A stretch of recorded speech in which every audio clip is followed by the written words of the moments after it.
Good morning, welcome to Morning Momentum, and today we're going to discuss the very important sign that points us toward the challenges that we should accept, and that being the aspirations. So get comfortable and get ready as we dive into this very important topic.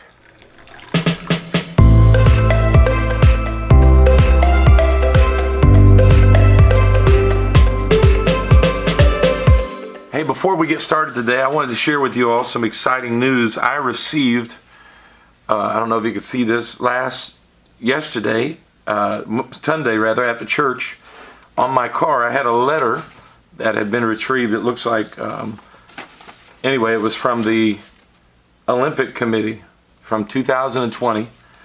And I guess the Olympic Committee had seen my Morning Momentum where I discussed my 2-mile run last week on Morning Momentum, and the Olympic Committee got a hold of this, and they wrote to inform me that they had viewed some of my videos from my 2-mile run when I was in high school, when I had hair, it says here. And while they were amazed by my enthusiasm, my courage, and my ability to complete the run, they decided to move forward with other runners. And while I was sad to hear that, I was pretty excited to get that letter. So whoever is responsible for delivering that to me, I just want to say thank you. Now, aspirations. As children, we are asked the question, what do you want to be when you grow up? But today I'm going to flip that question a little and ask you instead, what did you want to be as a child? Some want to be a fireman, policeman, doctor, nurse, an astronaut. The list goes on. It's fun to get in the mind of a child and discover those budding, burning aspirations. But what is an aspiration? Aspiration is a strong desire, a longing, an aim, or an ambition. A survey of high school students found that 78% of our youth have very specific career aspirations. Within their career aspirations, they select them because 95% said they have a personal aspiration. 85% said they have talent. 51% said because they desire money. 16% said they desire to be famous.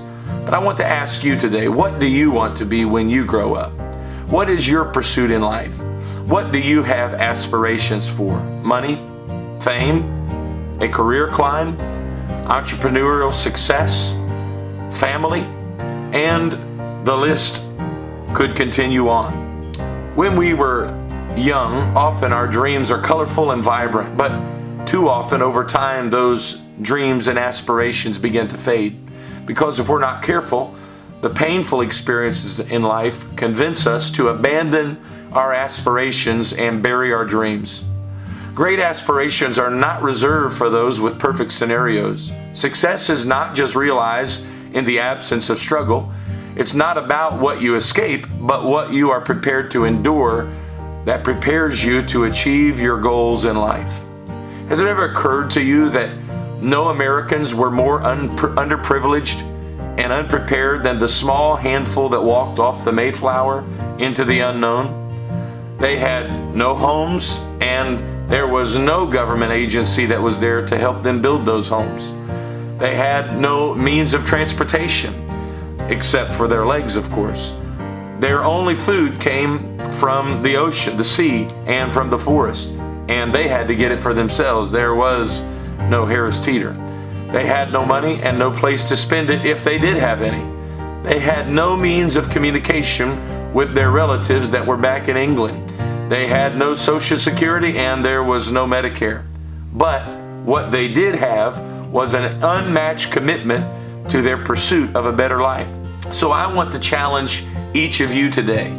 Always have a higher aspiration and pursue it with all that you can and all that you have.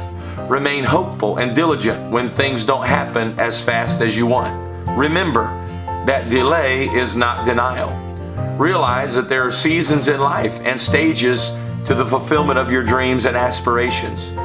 Seasons are not an excuse. They are just a season. Keep your focus. And always define your aspirations. Write them down and keep them in front of you at all times. At any stage, know what your higher purpose is and what you want to pursue and attain. The Bible teaches against two extremes: idleness and setting goals with no thought of God. The balanced alternative is found in James chapter 4 verse 15, which reads, "Instead you ought to say, if it is the Lord's will, we will live and do this or that." It's good to make plans as long as you leave room for God in those plans to change our plans. His goals take precedence over ours. Colossians 3:23 tells us, "Whatever you do, do it enthusiastically, as something done for the Lord and not for men." Finally, we can take comfort in the words of Jesus when he said, "Seek first his kingdom and his righteousness, and all these things will be given to you as well. Therefore, do not worry about tomorrow, for tomorrow will take care of itself." Matthew 6:33 through 34. Our ambitions and aspirations need not be accompanied by fear. If our plans focused on Christ and honor him, he will see to it that the best results, the eternal results, are ours. So I want to ask you, when was the last time you wrote down a new goal or an aim in some area of your life? I don't know who said it first, but maybe you've heard the statement, "Don't die before you're dead." I want to challenge you. If you have knowingly or unknowingly just settled in to the mundane of life, don't settle. Shake off the status quo. Have you buried your aspirations with the pieces of shattered dreams? Begin to believe that you can grow again. Believe that your best days are not locked in yesterday, but believe today that those dreams are yet alive. Get a hold of those aspirations and move forward.